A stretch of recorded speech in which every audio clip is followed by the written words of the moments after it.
Hey everyone, and welcome to my channel. Welcome back if you are a regular here. This is the continuation of the Idaho 4 series of readings. And I'm going to pull the next name out of the jar. Who's it going to be?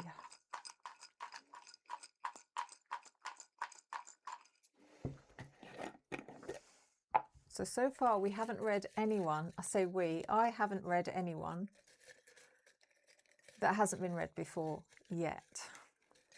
Is today the day? Is tonight the night? I have a name. Who is it? Who is it? Do you feel the same way as me when I'm doing this? When it comes to this part, are you...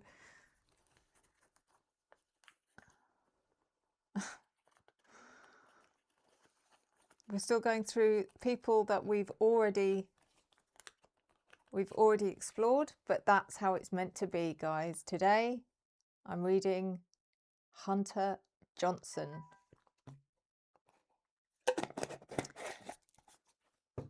Interesting. It's like it's all coming together in the right order. How strange. So let's start, because we've already read for Hunter Johnson. So that means I don't have to do the introduction with the Clarifying Life Situations deck, which means that I'm going to start with the vocab deck today.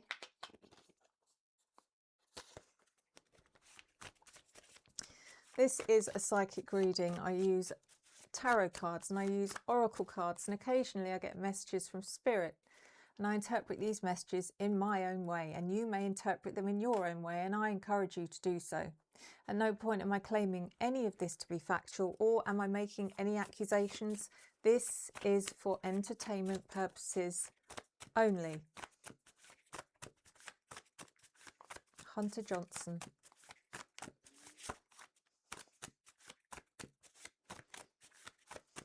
And again, I can't remember. I really can't remember anything about his first video.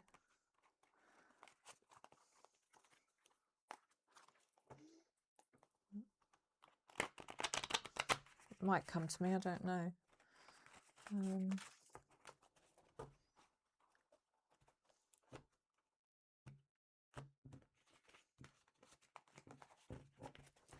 Just going to shift over, off balance. Okay. So we have the first one, meticulous and prompt. Meticulous, very particular about details. An example, the meticulous building inspector noticed small cracks in the building's foundation. Prompt, fast and reliable. Prompt service is prized in the restaurant industry. It's interesting already. The next card is assiduous and arduous. Assiduous means hard-working. Example, unlike the other founding fathers, Burr was assiduous when it came to his own interests. And arduous means difficult. Following the Mormon trail from Nebraska to Utah was an arduous journey. It's interesting that it's brought up the Mormons. So these two cards really do speak to who I believe Hunter is. And I do believe he is someone who is very meticulous. He likes to be on time. He's hardworking. He's the only one that I'd say is not him, and I'll explain why, is the arduous one. I think he's one of those people that is just so particular. And Ethan is not.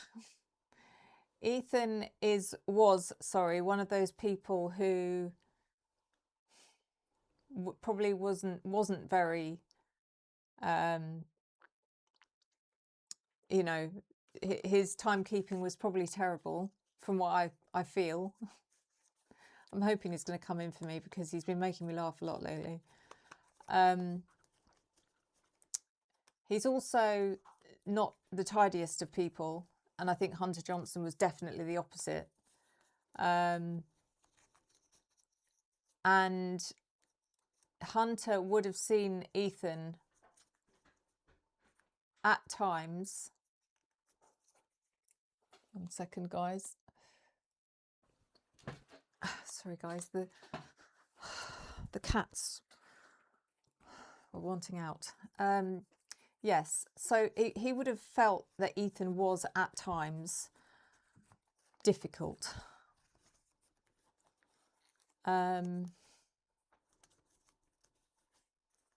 Which kind of was reflected in his speech in many ways, because he seemed to do nothing but complain about Ethan throughout his speech, which was interesting, even though he was trying to put a humorous spin on it. It just didn't seem to feel right. But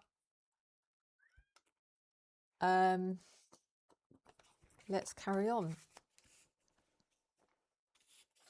Let's carry on and let's do the What Lies Beneath deck.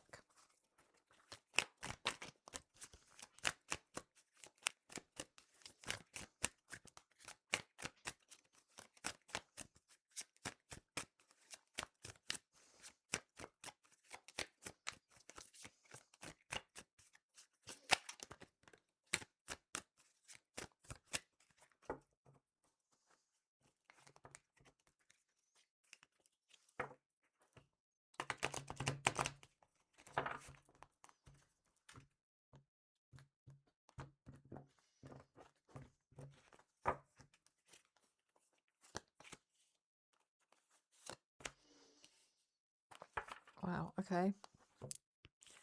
So we have depression,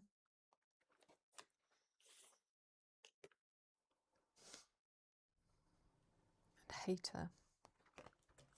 Now the depression card seems, again, to fit very well, because from what I can tell, he's suffered since this happened. All you have to do is take a look at him, how much weight he's lost and how worn down he looks.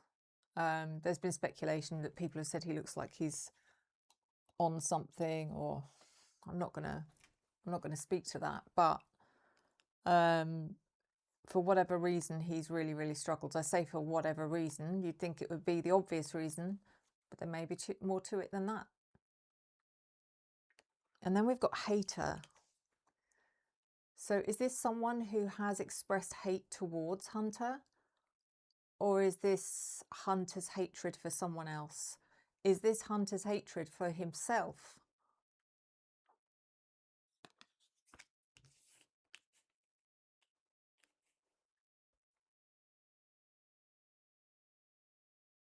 As I sit here, I don't feel hatred from him towards Ethan. Hatred is such a strong word. You know, for that would, to me, put him in the category of a perpetrator if he actually felt hatred towards Ethan before the time that he was unalive. Then I would say, okay, if you really hated Ethan, then it's definitely a high chance that he did this. And I don't think he did. And I seem to remember now a couple of things about his first reading in regards to him knowing about what was about to go down, but he didn't do anything about it. And I think that's what he struggles with, or that's what he's suffering with.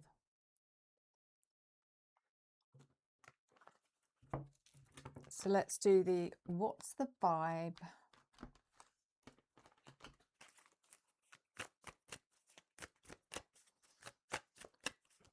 Come on, Ethan.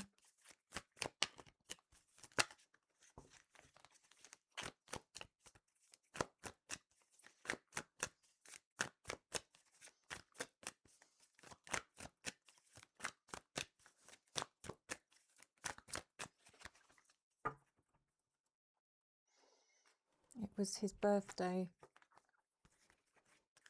a couple of days ago. It would have been.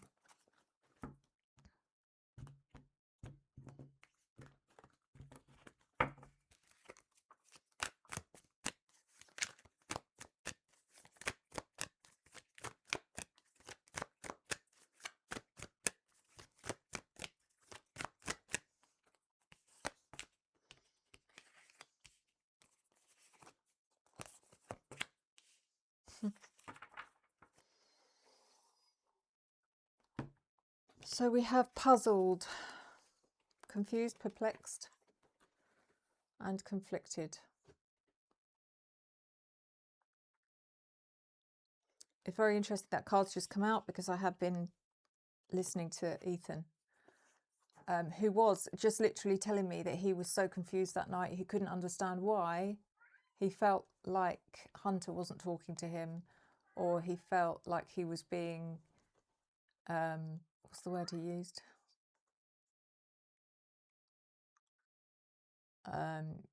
He used a word and I can't remember what it was. But he was given the cold shoulders, like he couldn't figure out why. He remembers feeling like he'd done something wrong. And the reason that Hunter was actually, distancing himself is because he couldn't handle knowing what was going to happen, and it was his guilt, basically.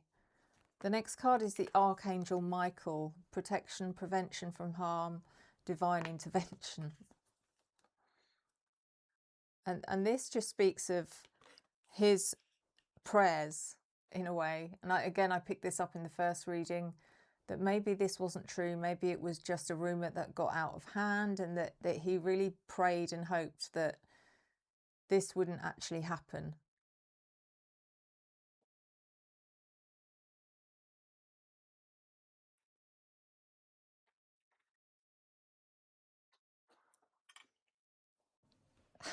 God, seriously, guys, sorry. I really thought I had another leak then. But it was George. George going to the toilet yet again. You can probably hear it. It was that loud. This is his new thing now, is to relieve himself during my true crime readings. But anyway, perhaps he's nervous. As I was saying, yes, so he really, I think that's, I don't know if I don't think he was praying to the Archangel Michael, but he cared enough about Ethan for it not to happen. I don't feel...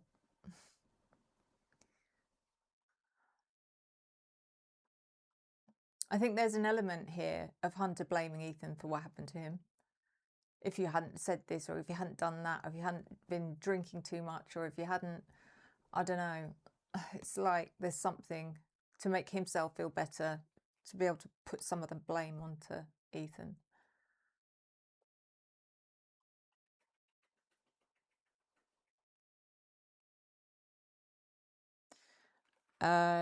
So next we have the Path of Shadows.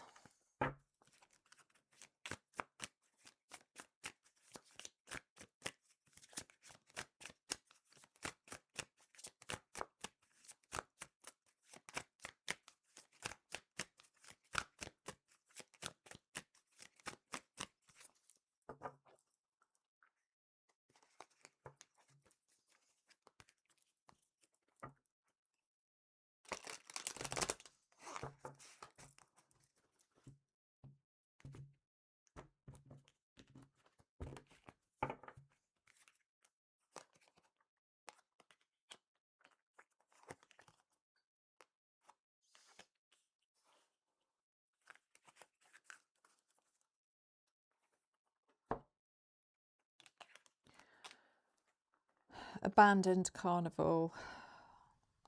Keep getting this card for the Idaho 4 readings. It's really poignant. What once was vibrant remains now silenced and still. This place held laughter, even if now no one could believe it.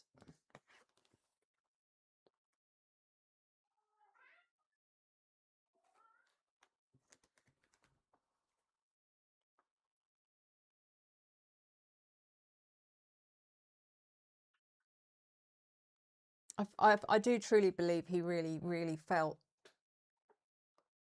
Ethan's absence in such a big way. The silence from that was deafening for him. I think he just keeps playing over and over again in his head that he should have done something.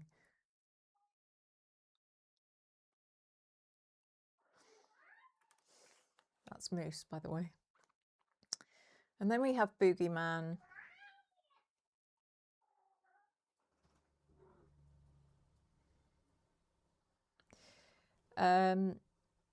As life unfolds and shadow overpowers light, will my innocence be left untouched? So as life unfolds and shadow overpowers light, will my innocence be left untouched?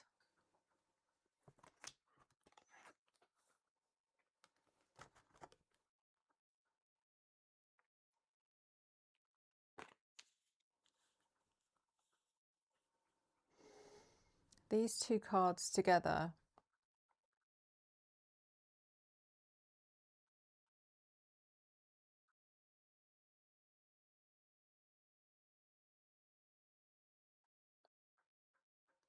just speak of the atmosphere after everything happened.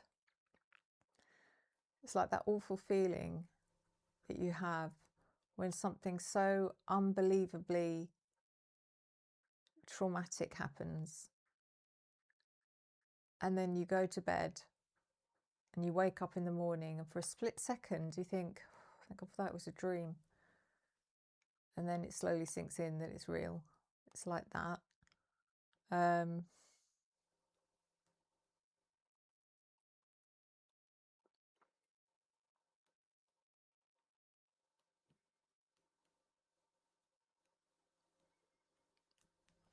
So let's carry on. And I'm doing the Fable deck next.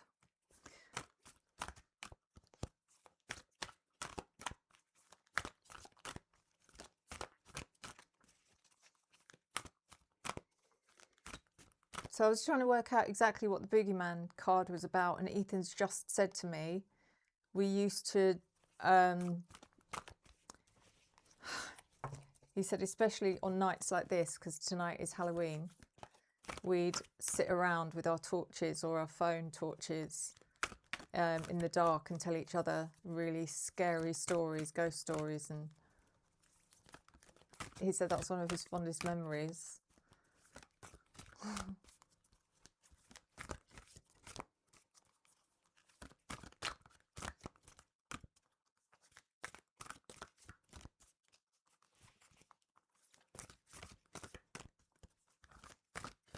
Okay, what have we got?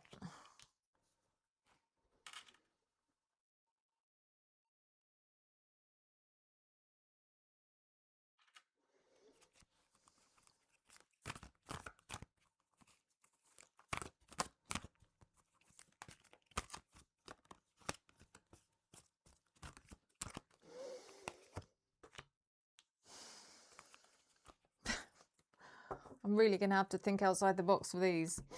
Right. So we've got a picture of London.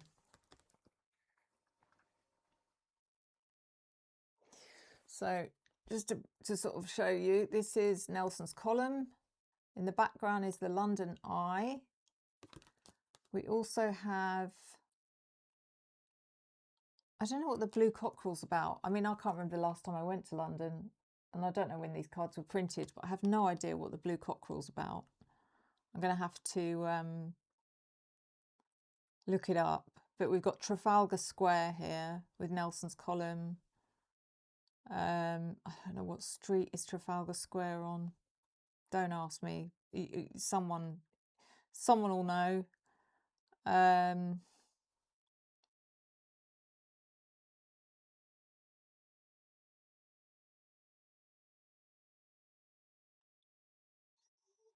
But yeah, I'm going to have to find out what this blue cockerel's about. I don't know what this is alluding to.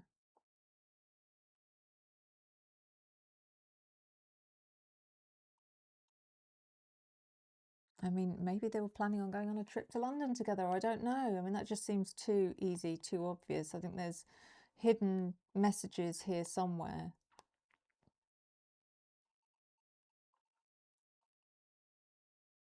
And the focus of the card is Nelson's column. How did Nelson die? It's like something going on, something interesting anyway. Now this one,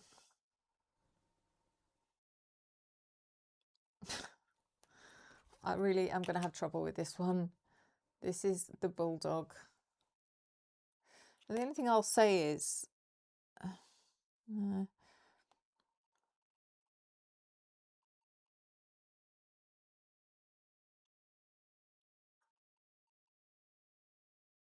what is this? Why am I being given a bulldog?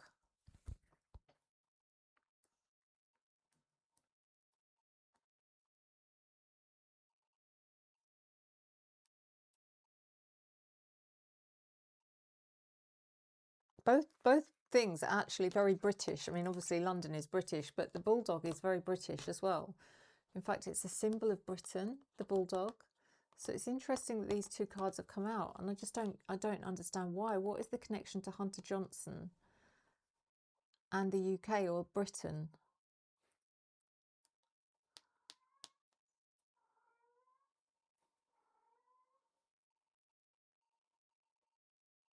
Is he related to Boris Johnson? I mean, I don't know. Help me out, guys.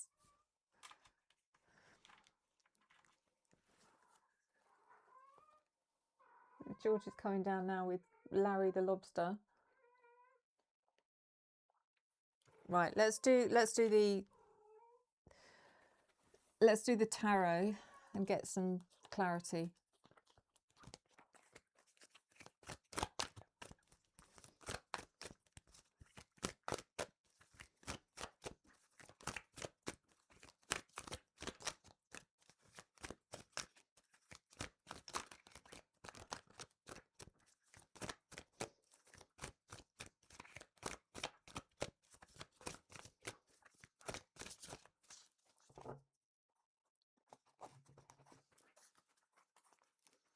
So we have meticulous and assiduous.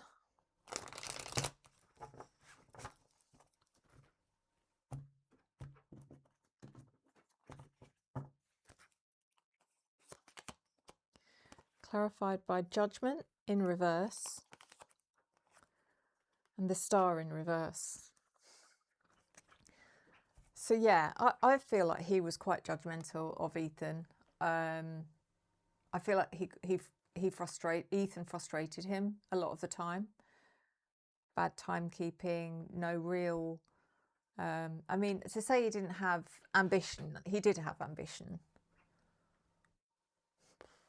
But you know, that he was young, going through a time in his life at uni, and like, oh my God, that's your party years, quite literally.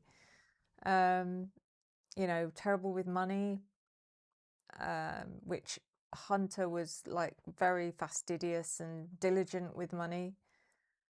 And he was trying to help or mentor Ethan to a certain extent, but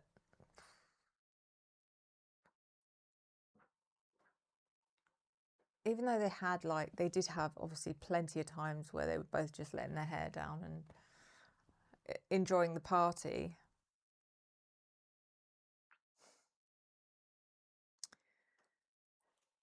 It's interesting because that star in reverse is like knowing that Ethan's not going to amount to much. It's like, I don't think he ever said that, but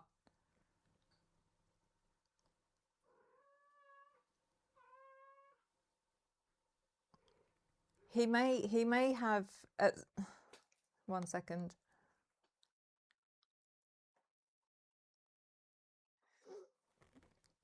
So he was always going on this, Ethan telling me, he was always going on about money and like you should always have some to the side or some saved.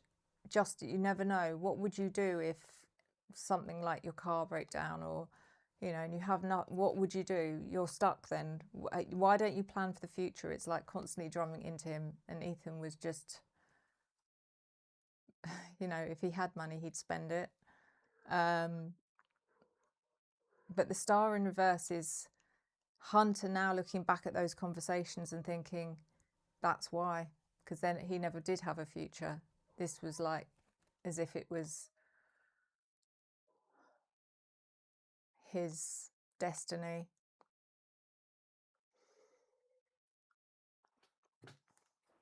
So depression.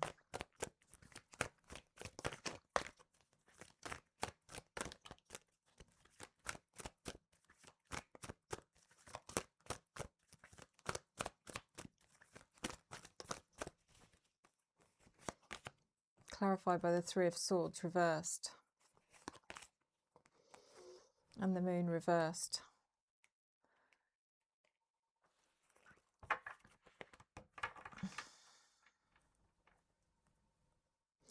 So what I'm getting from this is, yeah, depression, but not because he was heartbroken over the loss of Ethan. It wasn't bereavement. It wasn't because he was grieving. It was because he had to lie. And that's what the Moon is about. Is because he was an integral part of Ethan's demise.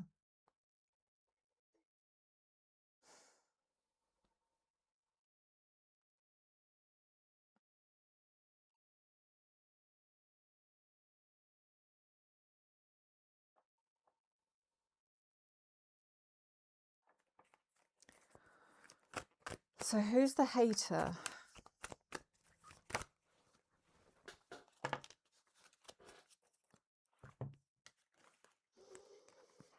Got the Eight of Swords, trapped, hater, feeling trapped with his own hate, or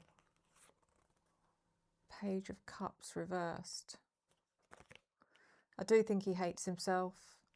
I don't know what his Zodiac is. I do get water here. And then Ethan's water as well, so... But I think he may be a water sign. He doesn't feel like a water sign. He feels much more like an earth sign, to be honest. Hunter. It's probably his rising sign, but there's a part of him that hates Ethan for not being more, like, he keeps telling himself to get through this. He keeps telling himself, you know, if he'd done things differently, if he'd kept his mouth shut, if he'd not been trying to raise hell all the time, then this would never have happened.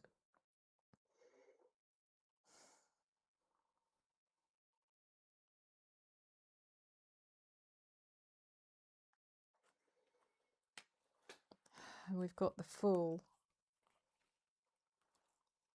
in reverse.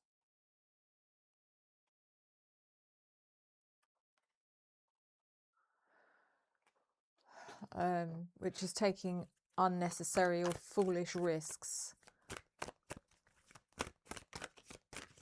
And that's how he saw Ethan, just someone who was a bit of a thrill seeker, party thrill seeker, living in the moment.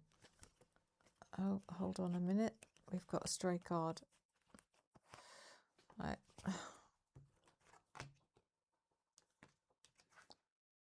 So we've got a stray card, and it's procrastination.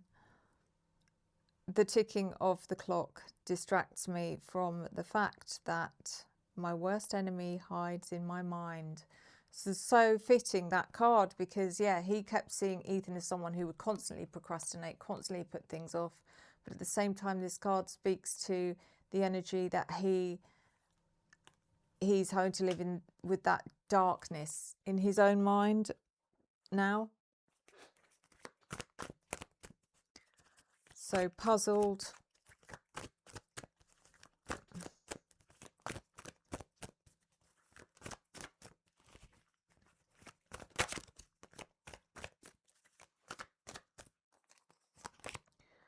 Clarified by the Knight of Swords.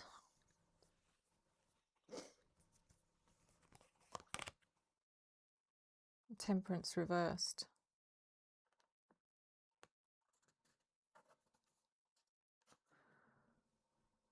So this was about Ethan being confused why Hunter felt so distant that night. He couldn't figure it out. It did get to the point where he didn't care because he was drinking, and yeah, just you forget about stuff like that. I think Ethan was too drunk to care after a while. But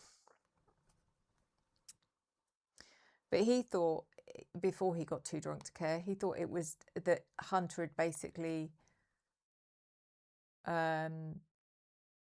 wasn't talking to him because he owed him money. He's just like, wow, it's a bit immature that he's literally blanking me because I owe him $40 or something. And that's what he put it down to. Temperance in reverse also comes in.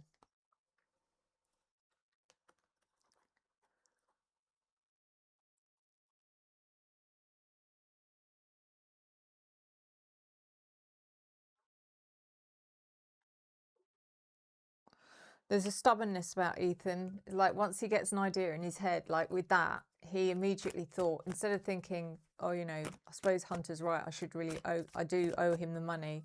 Instead of that, because he decided that Hunter was now not talking to him or was blanking him because he owed him money, he was like, well, screw you, Hunter, you're never getting a penny out of me. He's very like that, very, yeah, which is fair enough.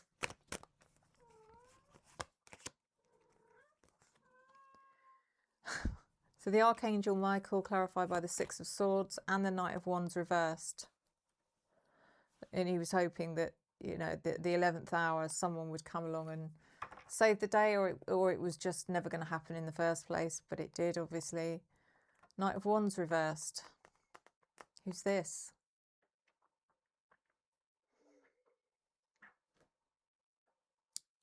Whoever this person is, they're really... That was part of the problem, because there's someone here. I'm not saying they're a direct perpetrator, but they were like one of the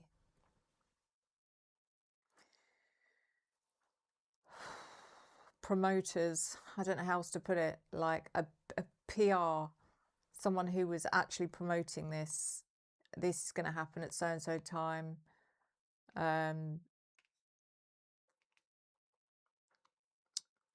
And this is a fire sign. This person is like everyone's scared of them. I don't know who they are, but nobody, I can't think of anyone that would actually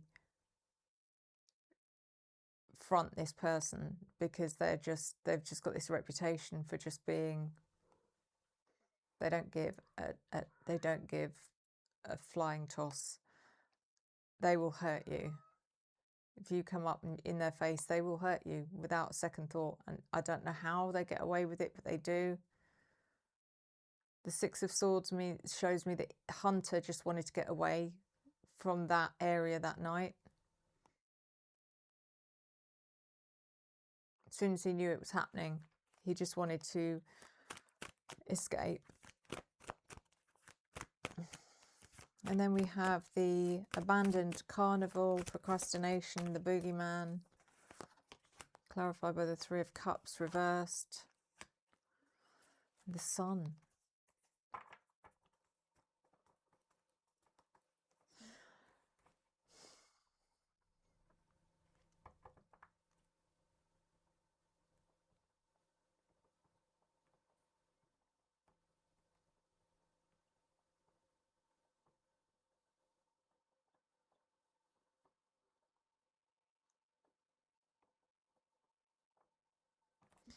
The Three of Cups in reverse.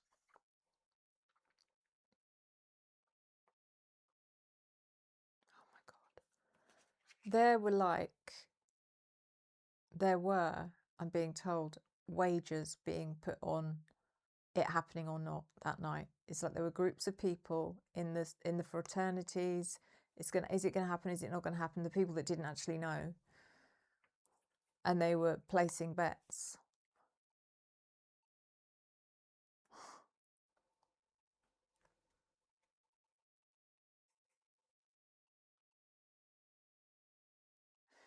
Because they knew there was going to be a fight. They knew there was going to be a fight, which wasn't unusual, but the rumours were this fight was going to go all the way to the death. And that's what people were betting on. It's like,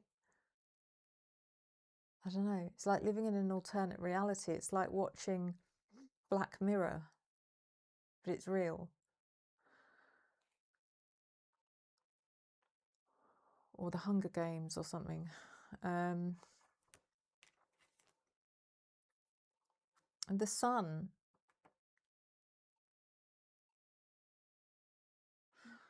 is really odd because it's like out of this, which again makes Hunter feel, he thought it might help, but it's actually made him feel 10 times worse. He's gained recognition out of this. He did the documentaries, he's had interviews, you know, he's been quite a prominent figure in this whole case, and he wanted to honour Ethan, you know, that was his way of trying to honour Ethan or make up for it, but actually he feels worse because he now feels like he's profited from it in some way when he has.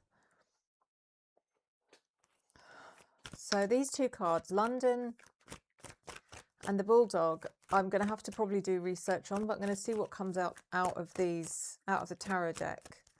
And if nothing comes out that's obvious, I might try and pull another oracle card and see if I can get a bigger clue.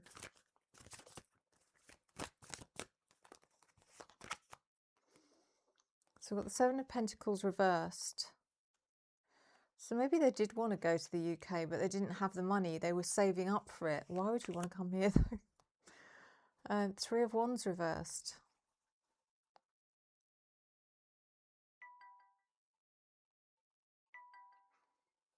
It's interesting because it's almost like there's something going on here in UK or London, like there was an event or a celebration or that they wanted to be there, or they'd promised each other they would be there.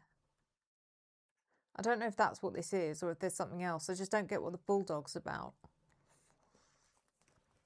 Let's find a card, another deck.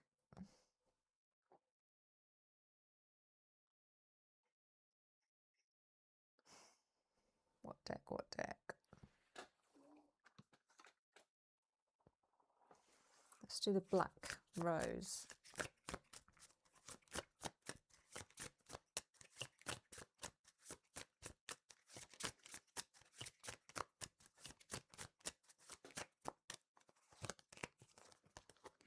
Surprise. Unexpected action, spontaneous showing up at an unexpected time and change.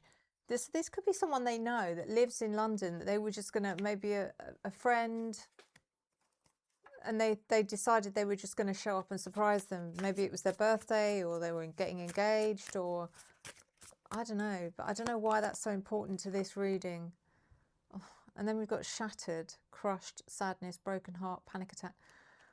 Unless it's someone that Ethan particularly knew well, and it was down to Hunter to deliver the news to this person about his passing.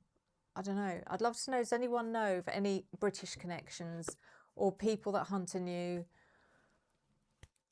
that had moved to the UK or were in the UK? I don't know. I don't know how you'd find that out, but if unless anyone else knows, what is the connection here? Hunter Johnson, Bulldog, Trafalgar Square. I mean, I'll show you this picture again because there might be bits and pieces in this image that actually are a huge clue. So you can just pause and zoom in if you want. It's just actually what the blue cockerel is about. I'm going to look that up myself. So I'm going to leave that with you guys. I'm not putting Hunter in my list of suspects. I mean, they're all guilty in their own way, but he's not one of the people that wielded a weapon. So, Thank you guys, as always. Thank you for your love, your support, your encouragement and your engagement that I return to you tenfold. Don't forget, please.